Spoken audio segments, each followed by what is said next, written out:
Hai minasan, konnichiwa. Sekarang kita akan belajar bahasa Jepang. Kita masuk ke bab 22 ya. Dimana sebelumnya kita belajar bab 21, sekarang kita belajar di bab 22. Hai minasan, yokusodai niji nika. Di pelajaran bab 22 ini kita akan belajar anak kalimat. Oke? Anak kalimat. Apa sih anak kalimat itu ya? Jadi dalam sebuah kalimat sebenarnya itu ada satu dua kalimat atau lebih yang digabung menjadi satu ya. Nah, berarti di situ ada anak kalimat yang mungkin minasan juga tidak begitu memahami ini ya. Hai, minasan itu sebenarnya nggak sadar sebelumnya itu udah pernah belajar anak kalimat ya. Nah, dimana minasan belajar anak kalimat itu ya minasan pernah belajar di bab 2 nih. Ya, minasan pertama. Hai, minasan belajar bab 2 itu tentang partikel no yang pertama ini. Asan no uchi. Rumah saudara A, rumah kepunyaan saudara A. Yang selanjutnya minasan juga pernah belajar di bab 8 ya. Atarashi uchi, atarashi baru, uchi rumah. Ya. Atarashi baru, uchi itu rumah. Berarti atarashi uchi rumah yang baru ya.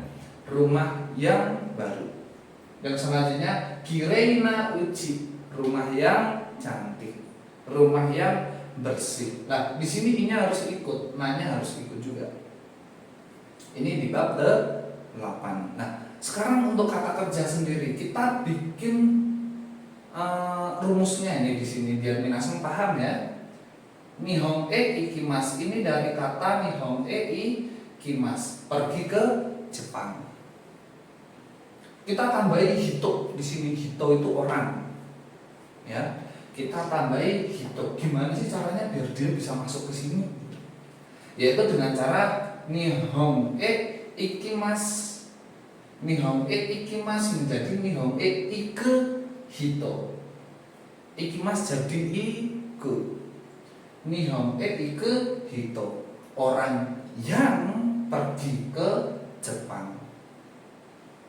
Oh, berarti harus diubah ke bentuk kamus ya? Enggak semua minasan. Contohnya di sini, nihon iki ika nai hito. Nihon ika nai hito. Ika nai kan tidak pergi. Berarti orang yang tidak pergi ke Jepang. Berarti kita boleh merubahnya ke sesuka kita ya. Asal minasan harus rubah ini ke bentuk biasa dulu ya. Contohnya kayak ini, nihon iki tai hito, orang yang ingin pergi ke Jepang. Nah, ini jadi cara merubahnya minasan. Dipahami sekali lagi gimana sih caranya gitu ya. Seperti ini. Kalau sudah memahami ini semua, tak kasih cara yang lebih mudah lagi ya. Dengan cara kalimat langsung. Di sini ada asan wa keki o sukurimashita. Asan wa keki o sukurimashita. Jadi saudara A telah membuat kue. Saudara A telah membuat kue. Nah, poinnya ada di sini. Keki sukurimashita. Keki sukurimashita. Kita balik menjadi asan ga sukuta keki. Tolong dipahami. Keki o sukurimashita. Sukurimashita bentuk futsunya kan sukuta. Ya. Sukuta keki.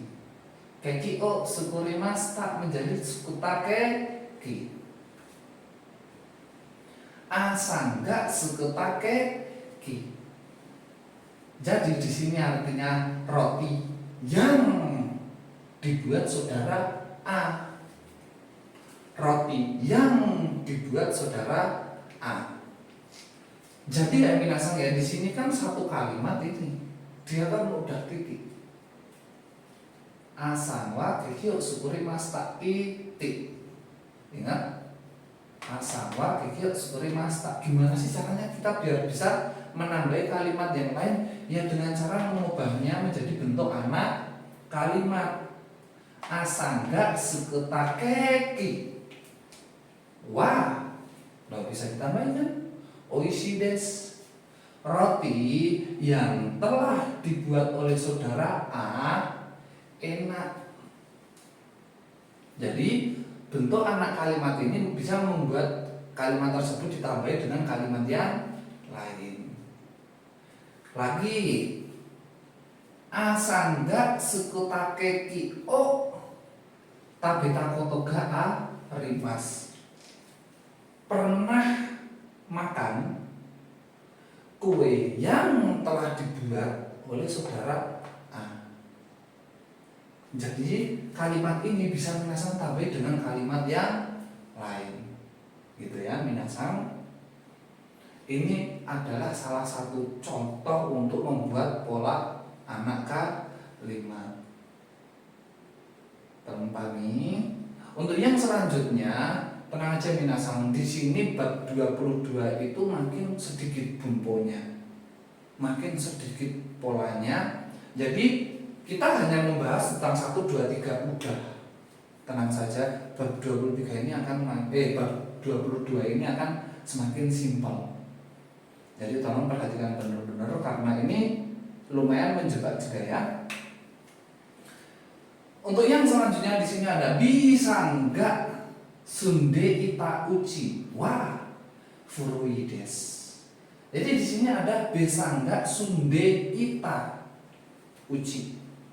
Mana sih anak kalimatnya? Nah, anak kalimatnya di sini formatnya sunde ita uchi.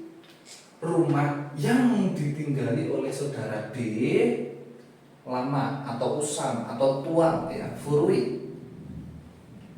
Rumah yang ditinggali oleh saudara B tuang. Untuk yang selanjutnya, apakah hanya partikel wa dan o saja? Enggak, bebas. Minasang mau bikin kalimat seperti apa boleh. Contohnya, bisa enggak sunde ita uchi ni neko ga imas. Ada kucing di rumah yang ditinggali oleh saudara B. Bisa enggak sunde ita uchi ni neko ga imas. Ya. Yang selanjutnya, apakah hanya ini? Enggak, D aja bisa. Bisa enggak sunde ita uchi D. Berarti kan ini tempat dilakukan kegiatan ya minasang ya. Eiga o mitakoto ga arimas. Pernah melihat film di rumah yang ditinggali oleh saudara B. Ya, minasang ya. Jadi di sini kalimatnya bisa kita bikin panjang, bisa bikin pendek ya. Intinya sebuah kalimat ini kita bisa tambahin dia dengan kalimat yang lain. Inilah format anak kalimat. Dan yang selanjutnya, bisa enggak sunde ita uchi ga skides. Suka rumah yang ditinggali oleh saudara B. Minasang kalau mau bikin kalimat seperti ini bebas, ada banyak. Misal, bisa enggak sunde ita uchi o kaitai desu. Ingin membeli rumah yang ditinggali oleh saudara B. Boleh. Ya. Kalimatnya di sini ada banyak sekali minasang, kalau mau bikin boleh silakan. Ya. Yang intinya kalau saya sendiri mengartikannya yang lebih enak, rumah yang, jangan lupa ya, yangnya ini jangan sampai ketinggalan ya. Nanti kalau minasang nggak pakai yang, aneh kosakatanya. Rumah yang ditinggali oleh saudara B apa gitu. Untuk format bunpo yang selanjutnya di sini ada kata kerja bentuk kamus. Ingat ya minasang, dia harus bentuk kamus.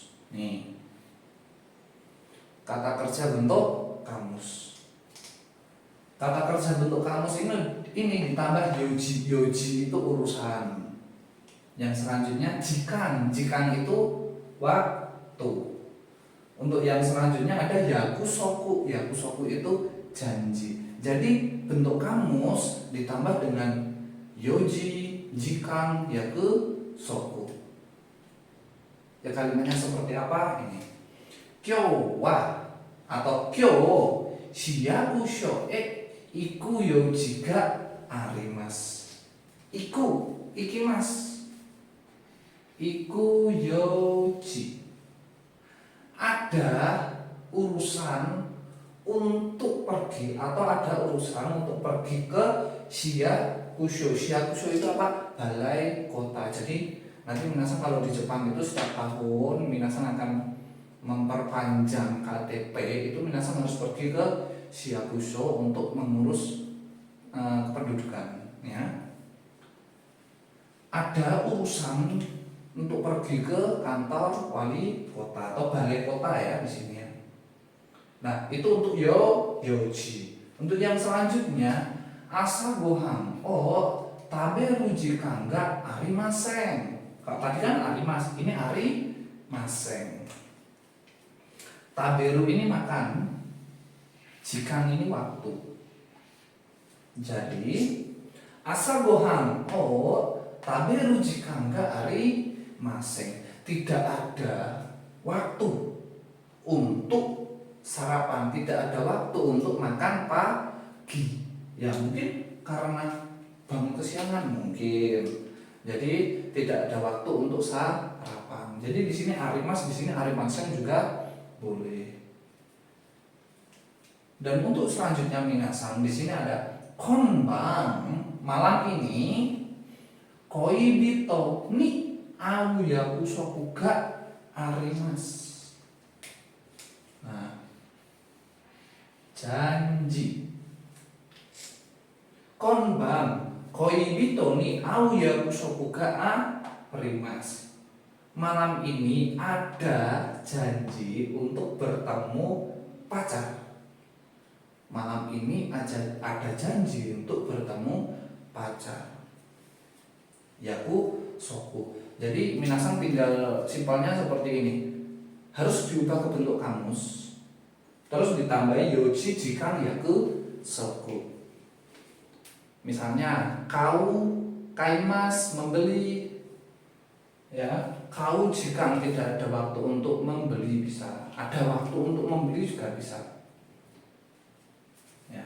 Jadi formatnya kata kerja bentuk kamus ditambah yoji, jikang dan yakusoku.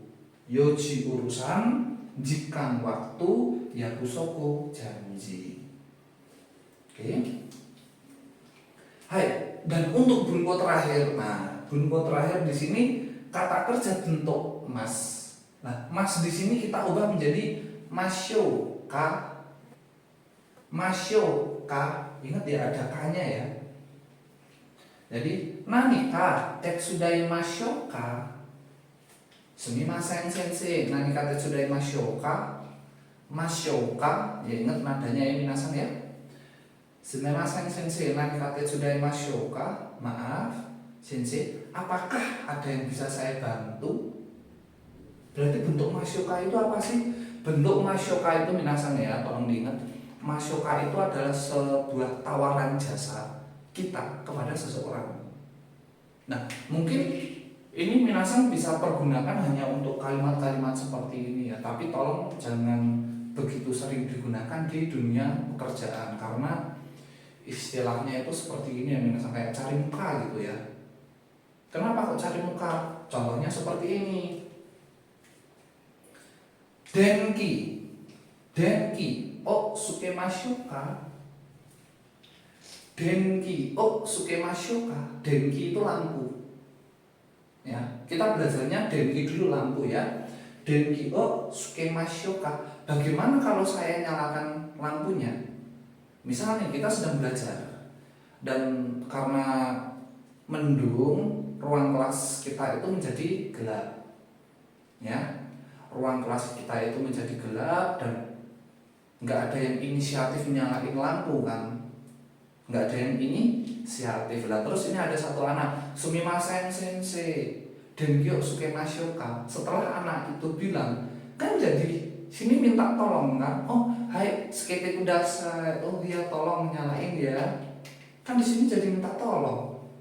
Beda ya dengan anak itu izin menyalakan lampu. Misal, sumimasen sensei, kurai desu kara, denkyo sukete mo ii desu ka?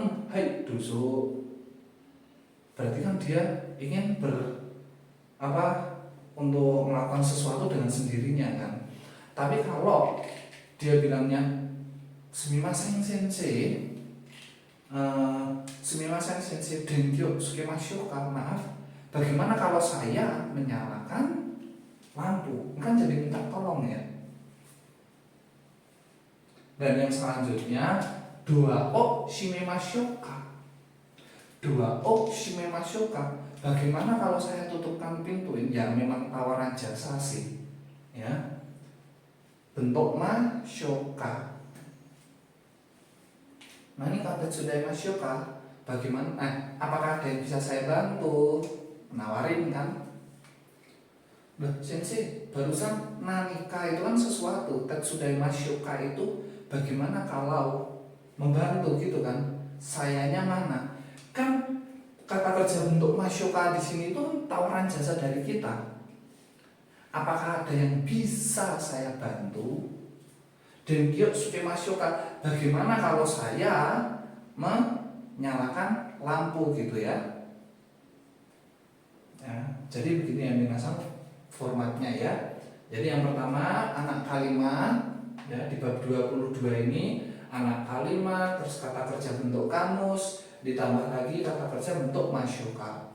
Dimana anak kalimat ini minasan sudah belajar formatnya seperti ini ya, atau mungkin di sini minasan bisa mempelajari lagi ya, bisa mengulang lagi videonya untuk lebih paham lagi dan bisa mengetahui bagaimana cara merubahnya dari bentuk mas ya, atau dari kalimat yang sebenarnya terus sebelum diubah menjadi bentuk anak kalimat ya. Minasan bisa cermati lagi videonya. Dan selanjutnya ada bentuk kamus ya, kata kerja bentuk kamus tambah yoji, jikan, dan yakushuku. Oke? Dan yang terakhir ada kata kerja bentuk mas, masyoka.